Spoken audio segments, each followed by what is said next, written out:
నెల్లూరు జిల్లా వాకాడు మండల ప్రజా వాకాడు పరిషత్ సాధారణ సర్వసభ్య సమావేశం మంగళవారం ఉదయం మండల పరిషత్ అధ్యక్షురాలు కొడవలూరు అనసూయమ్మ అధ్యక్షతన జరిగింది.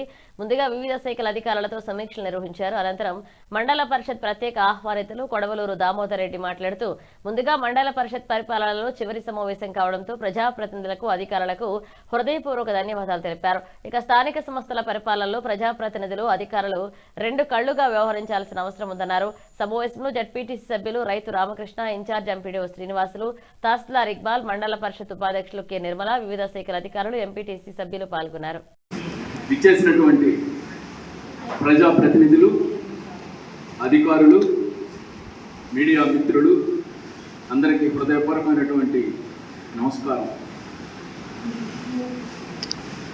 ఈ సభ 73వ రాజ్యాంగ సవరణ ద్వారా పార్లమెంట్ ద్వారా చట్ట సవరణ చేయబడి ఒక ప్రత్యేకమైనటువంటి విధులు, నిధులు, ఒక రాజ్యాంగబద్ధమైనటువంటి హక్కులు కల్పించబడిన తరువాత ఆ సవరణలో ప్రతి 3 నెలలకు ఒకసారి మండల సర్వసభ్య సమావేశాన్ని ఏర్పాటు చేయడం, దాంట్లో ప్రజాప్రతినిధులు, అధికారులు తప్పకుండా హాజరు కావాలి.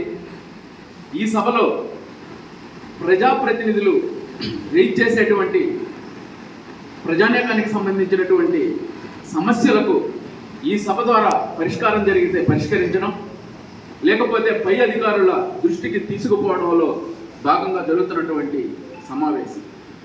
ఇది మీడియాలో చిట్ట చివరి సమావేశం అని చెప్పి వార్తలు వస్తూ ఉంటాయి. కానీ రాజ్యాంగబద్ధంగా ప్రతి 3 నెలలకు ఒకసారి ఈ సమావేశం జరగకపోతే ఈ బాడీ యొక్క ఉనికికే ప్రమాదం. అందుకని 3 నెలలకు తప్పకుండా జరగాలి. మనం కోరుకుంటే 10 రోజులకు ఒకసారి కూడా సమావేశం పెట్టుకునేటువంటి స్వేచ్ఛ ఈ బాడీకి ఉంది. అంటే ఇంకా 2 నెలలు ఈ మండలి యొక్క కాలం ఉంది. సెప్టెంబర్ నెల చివరి వరకు ఈ మండల పరిషత్కి ఉంది. అంటే మనందరం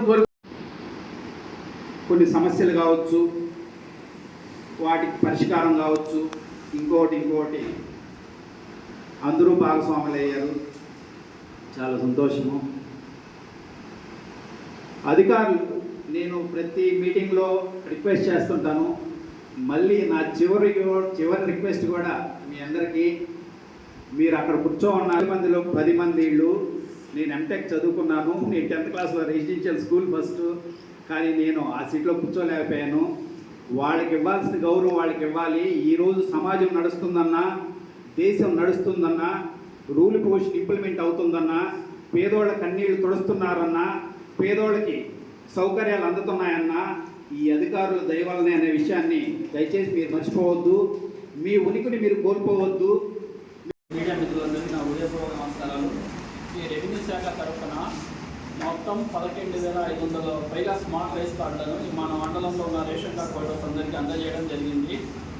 అదేవిధంగా పిల్లల చదువులకు సంబంధించి సుమోటో క్యాష్ సర్టిఫికేట్లు దాదాపు 6,500 పైగా మనం ఈ మండలంలో పిల్లలకి అడ్మిషన్స్కి సంబంధించి జారీ చేయడం జరిగింది. అదేవిధంగా ముఖ్యంగా ఎస్సీ ఎస్టీ లొకాలిటీలో ఉన్న వాళ్ళకి ఆధార్ కార్డుకి సంబంధించి సమస్య అవుతుంది కాబట్టి అక్కడ అవసరమైతే నేను ఎంపీడీఓ గారు మా స్టాఫ్ అందరూ వెళ్ళి స్పెషల్ క్యాంపులు కూడా నిర్వహించి దాదాపు 300 పైగా సర్టిఫికెట్లు ఇవ్వడం జరిగింది. డైలీ నా దగ్గర 2-3 ఎస్టీ పిల్లలు వస్తూనే ఉంటారు వాళ్ళ ఆధార్ జనరేషన్ కోసం, సర్టిఫికెట్ల కోసము. అదేవిధంగా నేను వచ్చిన ఈ 1 ఇయర్లో ఏ మండల స్థాయి అధికారి వచ్చినా రాకపోయినా ప్రతి సివిల్ రైస్ డేకి నేను అటెండ్ అయ్యాను. 12 సివిల్ రైస్కి కూడా.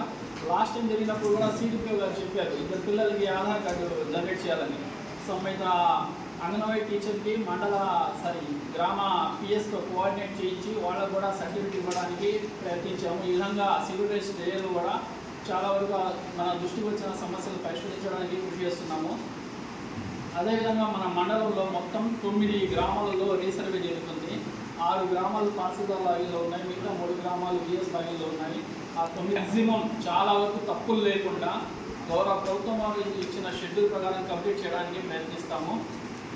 అదేవిధంగా పట్టాదారు పాస్బుక్స్ పంపిణీకి సంబంధించి కూడా ఈ రీసర్వే కంప్లీట్ అవ్వగానే గౌరవ ప్రభుత్వం వారు ఇచ్చిన షెడ్యూల్ ప్రకారం వాటిని కూడా పంపిణీ చేయడం జరుగుతుంది. ఇప్పుడు గౌరవ